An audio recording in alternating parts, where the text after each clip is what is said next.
Yeah, a bit of deliverance, a bit of that, you know, sort of redneck humiliation happening on. So the whole idea, I think, when I read the script, the deaths were so awful and so over the top, I really felt we had to kind of demonize these guys sufficiently. We had to make them so irredeemably vile that we could do anything to them after that point. So, you know, to justify these horrible, you know, deaths she inflicts upon them. So, do you think this is going to promote tourism for Australia? I think Greg McLean, who made Wolf Creek, kind of started this whole new genre. It's like the anti-tourism genre, and I'm just kind of following in his footsteps. It's like, just don't come to Australia, you know.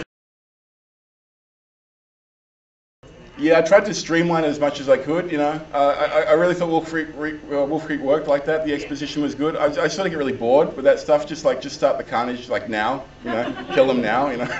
So it's an 82-minute movie. You know, it was supposed to be 90 minutes, but I just took a whole lot of stuff out because it was boring.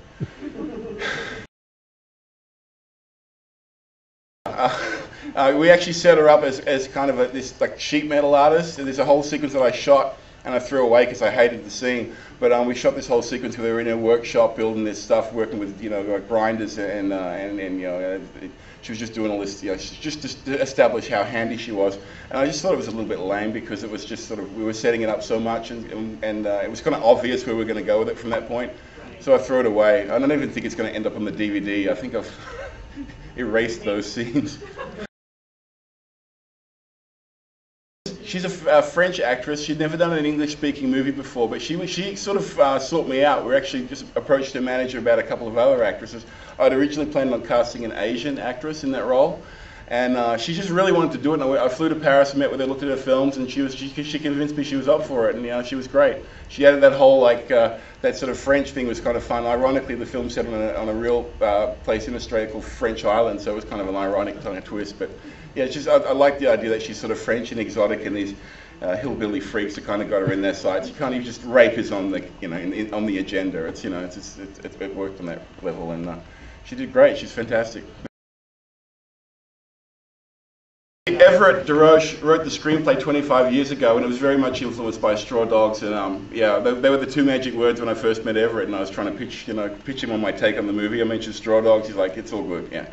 It was definitely what he was thinking of when he wrote that up. You know where he got the idea for the that penis fly trap? It was the you know the little baby wipes. They got those little, like, you know, you stick your finger in it, and that's where the idea came from. So.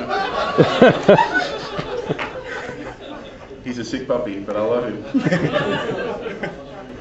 So the violent deaths were in the original script. That's not something you added to pump it up? I added a little bit more to them. Like I just sort of, you know, the condom death. Actually, I must confess, I actually almost turned the movie down based on that scene. I just didn't know how I was going to film it. And I was just, oh God, my wife talked me into doing that. She's up there. You can thank her for that, you know, sequence. And I just kind of added a little bit more. Everett kind of we sort of had a competition going to see if we could gross each other out, and yeah, neither of us gave up, so it all ended up on the screen, you know.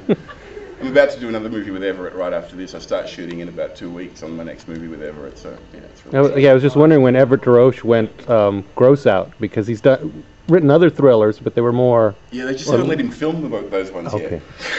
Yeah, no, he's a sick puppy. You know, I love him. There is so much more violence. Instead of hitting him 6 times with a hammer, she hits him 11 times, twice in the teeth. And a couple of times he actually strips of his face come off. What else? There's a couple of really gross close-ups of the surprise, right? And what else is there? Every scene has just a little bit extra, you know. There's just a little bit more. It's a little bit more juicy.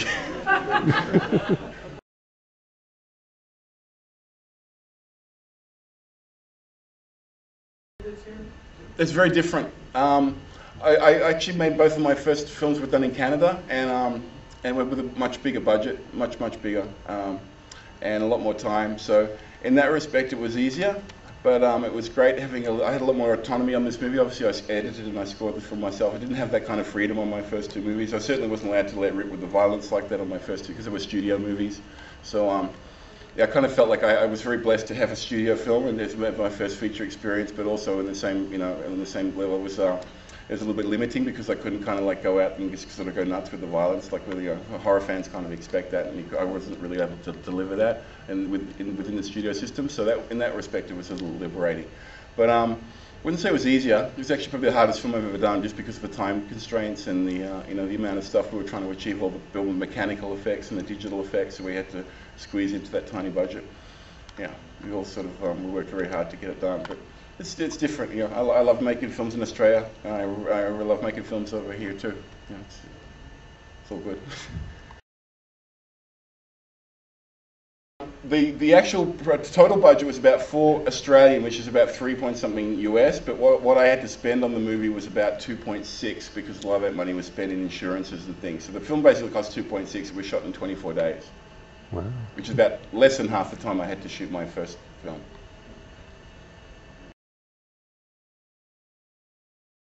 The rain was done completely in post-production, because we're living in a country, I don't know if anyone knows what's happening in Australia right now, but there's an extreme drought, and we're not allowed to use, we're not allowed to water our gardens, we're not allowed to do anything. So shooting a film like this would have just been completely impossible in Australia. So pretty much all the rain that you saw in the film was put in post-production. I hope nobody noticed that, but yeah, that was how we did that stuff. Yeah. Very good, right? Yeah, it's not bad. It's not bad. A couple of shots were at the beginning I thought it was a little bit two-dimensional, but most of the rest of the film it looks fine, and you sort of go with it. You put the sounds in there, and you buy it. Hopefully people buy it. Did anyone notice the rain was fake? Oh, good. That's great. That's fantastic. The kangaroo is a funny story. We actually built a fake kangaroo for those, because it's actually very hard to get a native animal for use in a sequence like that in a movie. And unfortunately, it was all like animatronic, but it was on the same frequency as our headsets. So as soon as they fired up the sound cut, the whole thing started spazzing out. It was so we had to actually CGI over the top of the prosthetic kangaroo to get that working. But probably should have added some hair to it. I think that's the only complaint I have, is that it's a little bit weird looking. But yeah, I have a background in music, and I was very lucky. I got a chance to work with 2 great composers on my first 2 films. But it's very hard to impart what you want musically to somebody else, even like someone as great as Don Davis or Chris Young. They do fantastic work, but I had a very specific idea about how I wanted this to sound musically. I got a background in music, so I was the cheapest and fastest guy I could find to do it. I wish it was going to get a theatrical release. I don't know, it's just they feel that the bottom has fallen out of the extreme horror market after Hostel 2 bombed and Grindhouse bombed and all that stuff, so I'm kind of paying the price for all that. Fucking Eli Roth, I can kill him.